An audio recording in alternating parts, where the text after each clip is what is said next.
Hello everyone, welcome to biophilic Bhavanapuri. तो दोस्तों, आज हम बात करेंगे डीकम्पोजिशन के बारे में, जो कि चैप्टर नंबर 14 इकोसिस्टम का नेक्स्ट टॉपिक है। तो सबसे पहले हम लिख लेते हैं डीकम्पोजिशन।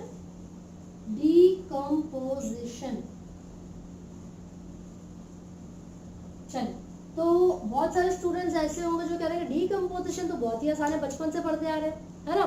तो बचपन से आपने ये पढ़ा है कि डीकम्पोजिशन का मतलब है कॉम्प्लेक्स ऑर्गेनिक सब्सटेंसेस को सिंपलर इनऑर्गेनिक सब्सटेंसेस में ब्रेक डाउन करना, बस इतना ही पढ़ा है। इसके अंदर 5 वेरियस स्टेप्स होते हैं, 5 अलग अलग स्टेप्स होते हैं। उसके नाम पता है? सोचो, मैं वेट करती हूँ। नहीं पता है ना। तो ये जो डीकम्पोजिशन है, it is not as simple as it seems. थोड़ा सा कॉम्प्लिकेटेड है, क्योंकि ऐसा नहीं कि डायरेक्टली जो ऑर्गेनिक कॉम्प्लेक्स सब्सटेंस था उसको ब्रेक डाउन कर दिया, काम खत्म हो गया। नो, ये स्टेप वाइज प्रोसेस चलेगा, है ना। तो ये जो डीकम्पोजिशन है, इसकी डिफाइन सबको पता है, बिल्कुल सही डिफाइन आप सोच रहे हो। मैं लिख देती हूँ पहले इसकी define. It is the breakdown of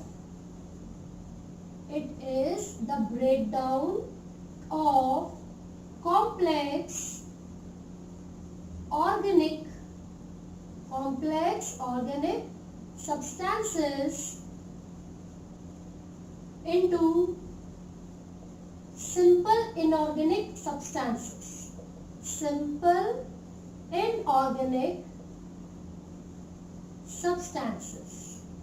ठीक है, ये डिफाइन आप सबको पता है। ये तो है कि आप बचपन से पढ़ते आ रहे हो, है ना।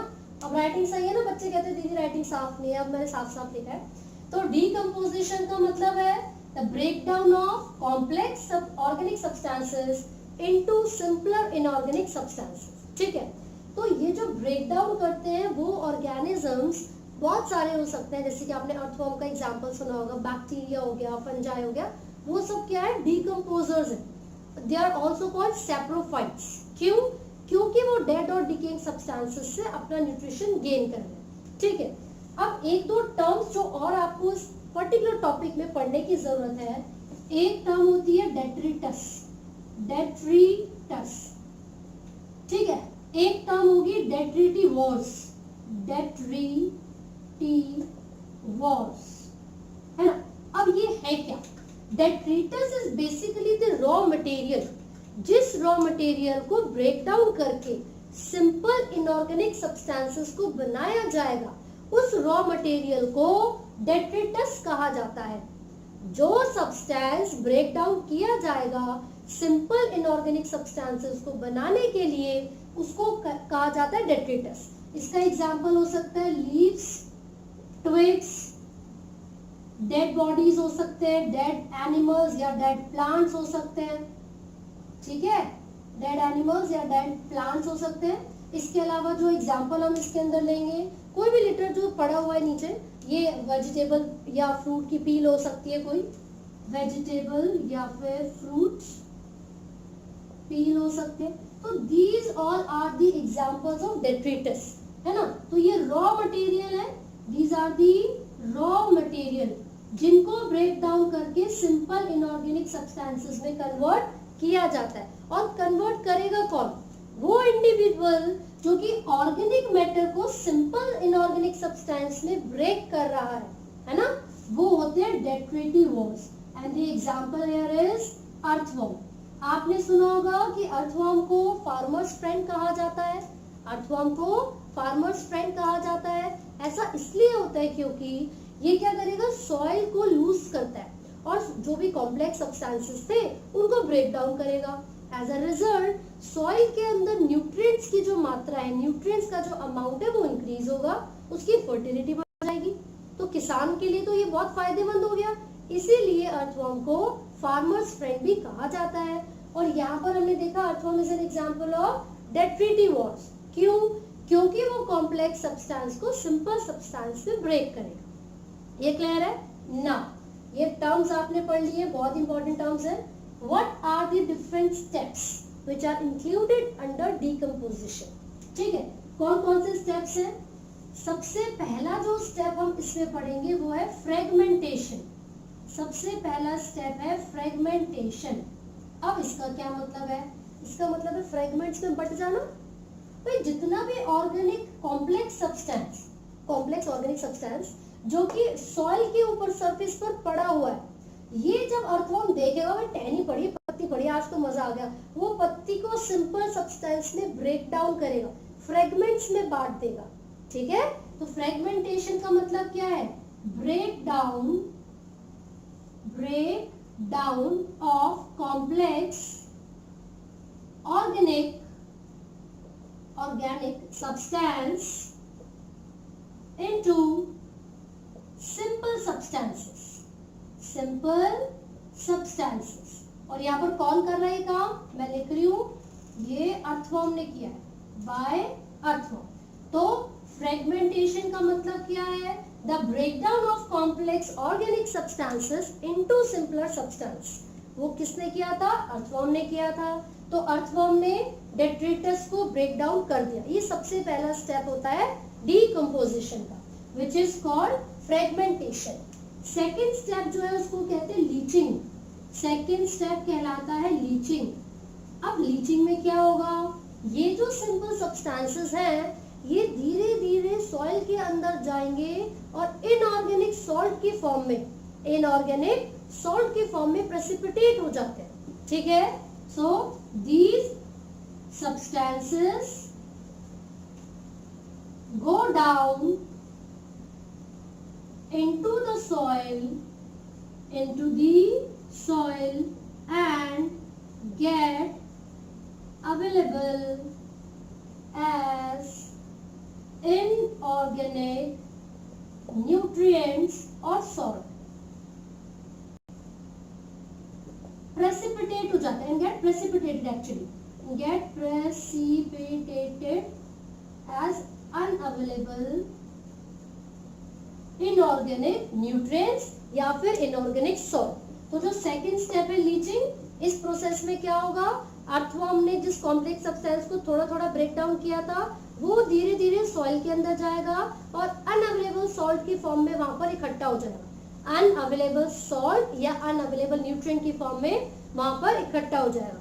लेकिन वहां तो बहुत सारे बैक्टीरिया होंगे, क्योंकि सॉइल के अंदर बहुत सारे बैक्टीरिया प्रेजेंट होते हैं। तो अब वो बैक्टीरिया फायदा उठाएंगे इस बात का, इन न्यूट्रिएंट्स का यूज करेंगे। तो जो थर्ड स्टेप है वो है कैटाबॉलिज्म। थर्ड स्टेप क्या है? कैटाबॉलिज्म। और हमेशा याद रखिए, ये कैटाबॉलिज्म एक ऐसा प्रोसेस है जिसमें ब्रेक डाउन होता है। तो जो माइक्रोब्स यानी कि जो बैक्टीरिया सॉइल के अंदर प्रेजेंट है, the microbes use the inorganic, basically break down the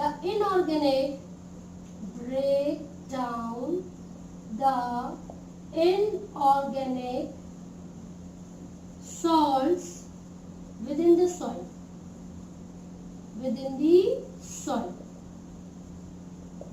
तो सॉइल के अंदर जितने भी माइक्रो ऑर्गेनिजम्स थे या फिर जो बैक्टीरिया थे, वो धीरे धीरे इस ऑर्गेनिक न्यूट्रिएंट को, सॉइल को, जो सॉल्ट था उसको यूटिलाइज करेंगे और उनको फर्दर सिंपलर इनऑर्गेनिक सब्सटेंसेस में ब्रेक डाउन कर देंगे।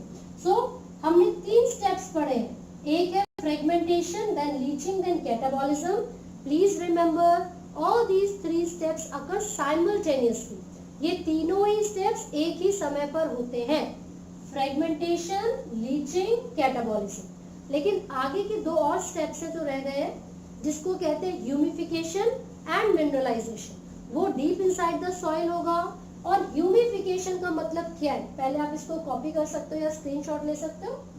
ठीक है, अब इसके बाद जो 2 स्टेप्स बचे हैं वो कौन कौन से हैं? These are humification and mineralisation. Humification and mineralisation. तो सबसे पहले ह्यूमिफिकेशन लिख लेते हैं हम। 4th स्टेप है humification. Basically, humification is the process of formation of a thick red color amorphous soil. It is the process of formation of red colored amorphous soil। पता है क्या होगा? जब ये सॉइल के अंदर ये बैक्टीरिया वगैरह अपनी एक्टिविटीज परफॉर्म करेंगे तो धीरे धीरे जो इनऑर्गेनिक सॉल्ट्स अवेलेबल वहां पर रहते हैं वो क्या करते हैं, वो कुछ एक अलग तरीके की सॉइल, एक थिक अमॉर्फस लेयर की फॉर्मेशन करते हैं और इस लेयर को ह्यूमस कहा जाता है। This thick layer is called humus. Thick layer क्या बोलते हैं इसको, ह्यूमस कहा जाता है। एंड दिस ह्यूमस, इसमें क्या होगा पता है, इसके अंदर जो रेट ऑफ डीकम्पोजिशन होता है वो बहुत ही स्लो होता है क्योंकि ये रेजिस्टेंट होती है माइक्रोबियल एक्टिविटीज के लिए। तो एक पॉइंट लिख रहे हैं, it is resistant to microbial activities, microbial activities and hence the rate of decomposition, the rate of decomposition is extremely slow। इसके अंदर जो रेट होता है डीकम्पोजिशन का वो बहुत ही स्लो होता है। साथ ही साथ ये कोलॉइडल होती है, being colloidal in nature, colloidal, ठीक है, colloidal in nature, it stores और रिजर्व्स द न्यूट्रिएंट्स। ठीक है, माइंड दी स्पेलिंग। तो इसमें क्या होता है कि क्योंकि ये जो लेयर है, जो ह्यूमस है, एक तो वो बहुत ज्यादा थिक है, वो रेजिस्टेंट है माइक्रोबियल एक्टिविटी से, तो उनके अंदर जो रेट ऑफ डीकम्पोजिशन है वो बहुत ही स्लो होगा। ठीक है, जो रेट ऑफ डीकम्पोजिशन है वो बहुत ही स्लो होता है। साथ ही साथ आप देखोगे कि ये स्टोर करके रख सकती है न्यूट्रिएंट्स को, स्टोर करके रख सकते हैं, रिजर्व करके रख सकते हैं न्यूट्रिएंट्स को। तो इसके बाद क्या होगा, फिफ्थ स्टेप आएगा विच इज मिनरलाइजेशन। मिनरलाइजेशन, इस प्रोसेस में क्या होता है पता है, जितने भी मिनरल्स यानी कि जितने भी न्यूट्रिएंट्स सॉइल के अंदर प्रेजेंट थे, जहां पर ह्यूमस की हम बात कर रहे हैं, जो कि ह्यूमस ने रिजर्व करके रखे हुए थे, now the microbes will release, will break down, decompose or release the nutrients or decompose the nutrients or the minerals। ठीक है, तो मिनरल्स के रिलीज होने का जो प्रोसेस है उसको मिनरलाइजेशन कहा जाता है। और ये जो मिनरल्स रिलीज हुए हैं वो सॉइल के अंदर ही जो प्लांट्स है, उनकी जो रूट्स है, उनके द्वारा एब्जॉर्ब कर लिए जाते हैं। Right, so these are the 5 basic steps which are included under decomposition। सबसे पहला था fragmentation, then leaching, catabolism, humification and the last one mineralization। तो ये पांचों के पांचों steps decomposition के अंदर include किए जाएंगे। फाइनली जितना भी मिनरल्स होंगे वो सॉइल के अंदर फ्रीली अवेलेबल होंगे और प्लांट्स उनको आसानी से एब्जॉर्ब कर सकते हैं। ठीक है, now the question is what are the factors, what are the conditions that may affect the rate of decomposition। तो वो conditions कौन सी हैं या फिर वो factors कौन से हैं जो कि rate of decomposition को affect करेंगे। तो देखिए, एक तो presence of oxygen, presence of oxygen is must। rate of decomposition high होगा अगर एक ऐसे एनवायरनमेंट में डिकम्पोजिशन चल रहा है जहां पर ऑक्सीजन की अवेलेबिलिटी काफी ज्यादा है। इसके अलावा कुछ क्लाइमेटिक फैक्टर्स हो सकते हैं। क्लाइमेटिक फैक्टर्स, अब क्लाइमेटिक फैक्टर्स में क्या क्या इंक्लूड किया जाएगा, it includes the temperature and soil moisture, temperature and soil moisture.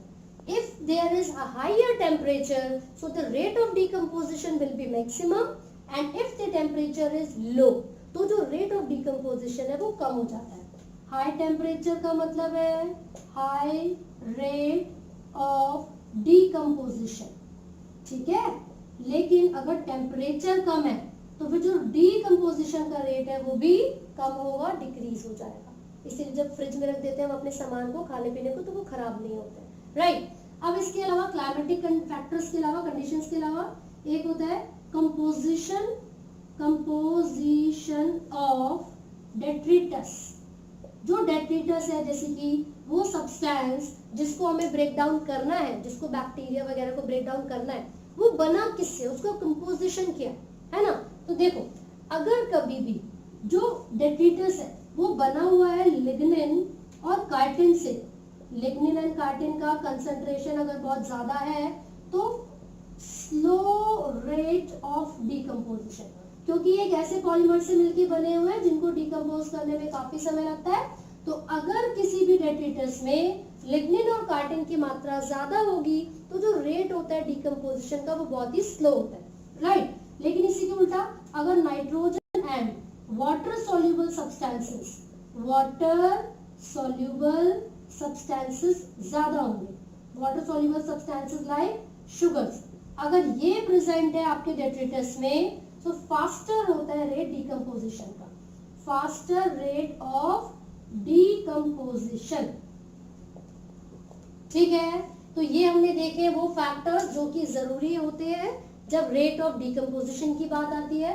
तो ऑक्सीजन का होना बहुत जरूरी है, अगर टेम्परेचर बहुत कम है, ऑक्सीजन की बहुत कमी है, एनारोबिक कंडीशन है, तो जो रेट होता है डिकम्पोजिशन का वो बहुत ही स्लो होता है, राइट। लेकिन टेम्परेचर ज्यादा कर दो, यहाँ पर ये वाटर सॉल्युबल सब्सटेंसेस और नाइट्रोजन की मात्रा ज्यादा कर दो डेट्रिटस में, तो बहुत ही जल्दी जल्दी डिकम्पोजिशन होना शुरू हो जाएगा, राइट। सो आई होप आपको ये टॉपिक समझ में आया है। इन केस आपको कोई भी डाउट है तो आप कमेंट कर सकते हैं, and do not forget to like, share and subscribe. Thank you.